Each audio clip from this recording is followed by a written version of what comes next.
আম্মা অনেক বেশি যত্ন কইরা এই খাবারগুলো আমার লেগে ফাটাইছে। আর আমি তো এটি দেখে একদম কাইন্দা দিবার অবস্থা। আমি রোস্ট এবং পোলাও অনেক বেশি পছন্দ করি, যার কারণে আম্মা আমার লেগে 2 বাটি পোলাও, 2 বাটি রোস্ট আর 1 বাটি মাংস ফাটাইছে। মাংসটা বরফে জমা আছে, গরম করে এরপরে হাইতে হইব। আসলে মার ভালোবাসার কোনো তুলনাও না, তাই না? আম্মা জানে কেমনে সবকিছু বুঝালা। আমার অনেকদিন থেকে রোস্ট আর পোলাও খাইতে ইচ্ছা করতেছিল, আর দেখেন আমি অত দূরে, এরপরও আম্মা আমার লেগে ফাটাই দিছে। তো হঠাৎ করে বৃষ্টি শুরু হয়েছিল, আমি আর বয়া থাকতে পারছি না, দৌড়াই গেছি গা ছাদের মধ্যে।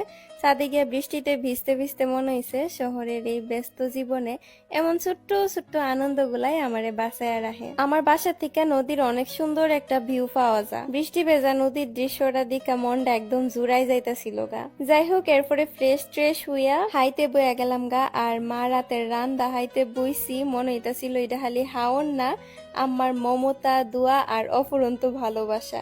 যত কষ্টেই হোক না কেড়ে, মা দূর থেকে হইলেও সবসময় সন্তানের পাশে থাকে। তো এইভাবেই কাটলো আমার আজকের দিনটা। তোমরা সাথে আবার দেখা হইব অন্য কোনো একটা ভিডিওতে। সবাই ভালো থাকো, সুস্থ থাকো, আমার লেগে দোয়া কইরো। আল্লাহ হাফেজ।